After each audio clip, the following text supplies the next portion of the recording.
ये class 11th का जो सिलेबस है, हम उस सिलेबस को पढ़ेंगे। सबसे पहले हम लोग डिस्कस करें कि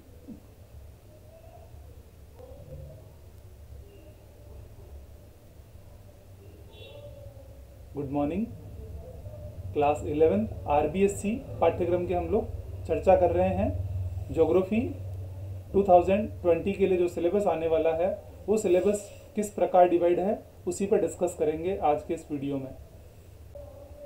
यह सिलेबस मुख्य रूप से दो भागों में बटा हुआ है, सैद्धांतिक पेपर और प्रायोगिक पेपर। सैद्धांतिक पेपर जो कि 70 मार्क्स का है, 70 मार्क्स का है, इसमें दो बुक्स आती है 35 एंड 35, 35 और 35। और प्रायोगिक परीक्षा जो कि 30 मार्क्स की है, तो टोटल हमारा पूर्णांक हो गया 100 मार्क्स। अब ये बात करें जो 100 मार्क्स का पूर्णांक है, इस पूर्णांक में भी मुख्य रूप से जो टाइमिंग डिवाइडेशन होगा, पेपर का टाइम रहेगा 3 घंटे और 15 मिनट और प्रायोगिक के लिए मिलता है 4 घंटे का समय। तो 70 नंबर का जो पेपर रहेगा लिखित परीक्षा होगी और 30 नंबर का प्रैक्टिकल पेपर होगा। भूगोल का जो सैद्धांतिक पेपर है, भारत के भूगोल के मूल सिद्धांत की अगर बात करें, फर्स्ट यूनिट जो है, फर्स्ट यूनिट में भूगोल एक विषय के रूप में, ज्योग्राफी एज ए सब्जेक्ट, इसमें क्या क्या चीज़ें आएगी। भूगोल एक समाकलित विषय के रूप में, भूगोल की शाखाएं, भौतिक भूगोल का महत्व, ये सब कितने अंक के होंगे? 3 अंक के। और जो दूसरा भाग होगा पृथ्वी की उत्पत्ति एवं विकास, पृथ्वी की उत्पत्ति, पृथ्वी का विकास, पृथ्वी की आंतरिक संरचना, महासागरों एवं महाद्वीपों का वितरण। फिर तीसरा जो चैप्टर है, भू आकृतियाँ, खनिज एवं शैल, भू आकृतियाँ, प्रक्रियाएं कौन कौन सी होती वो सारी इसमें आएगी। और भू आकृतिक प्रक्रियाओं के अलावा भू आकृतियाँ तथा उनका विकास। फिर अगला जो पार्ट है वो है जलवायु। जलवायु के अंतर्गत मुख्य रूप से वायुमंडल का संगठन एवं संरचना, शोर विकिरण, ऊष्मा संतुलन, तापमान, वायुमंडलीय परिसंचरण तथा मौसम प्रणालियाँ इसके अंतर्गत आएगी।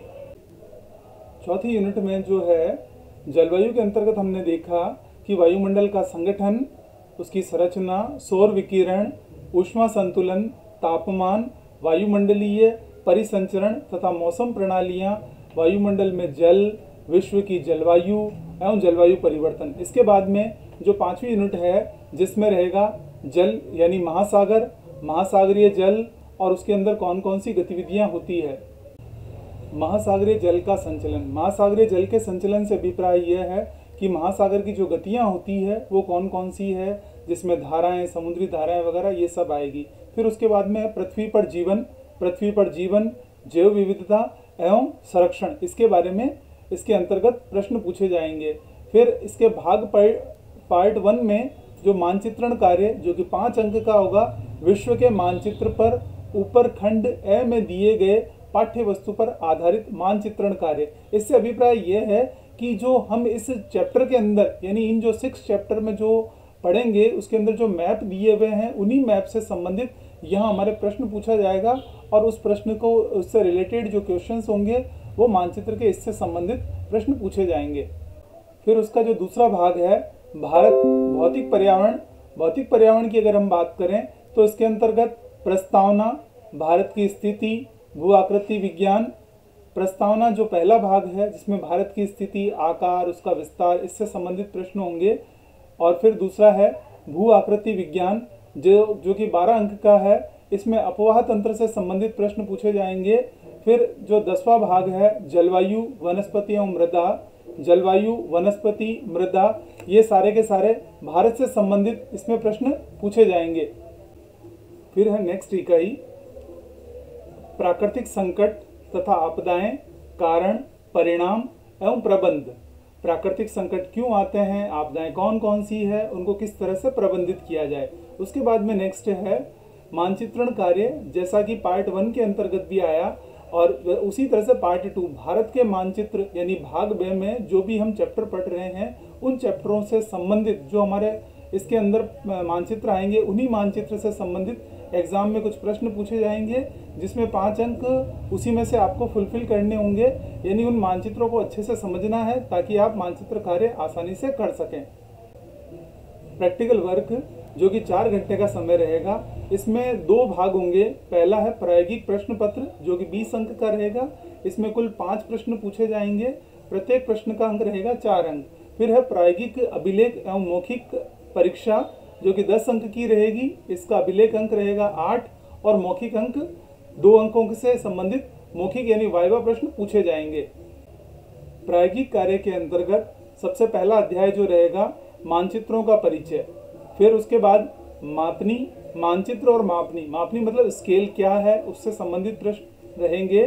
फिर है अक्षांश देशांतर एवं समय, लैटिट्यूड लॉन्गिट्यूड और टाइम जोन क्या है उससे संबंधित। और फिर है मानचित्र प्रक्षेप, मैप प्रोजेक्शन, मानचित्रों का परिचय 1 अंक का रहेगा। मानचित्र मापनी 4 अंक की रहेगी। अक्षांश और देशांतर समय संबंधित 4 अंक और मानचित्र प्रक्षेप संबंधी 4 अंक के प्रश्न रहेंगे। फिर है उसके बाद नेक्स्ट स्थलाकृतिक मानचित्र जो 2 अंक का रहेगा। वायवीय फोटो का परिचय 1 अंक का और सुदूर संवेदन परिचय 1 अंक।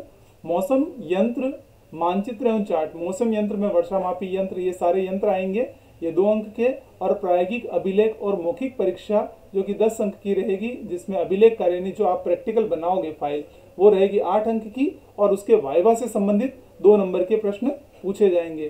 तो इस प्रकार हमने इस वीडियो में क्लास 11th का जो पूरा का पूरा सिलेबस है उस चीज़ के बारे में डिस्कस करी थी कि क्या क्या उसके अंतर्गत आने वाला है और सिलेबस क्या है कि कौन सा अंक कितने नंबर का है।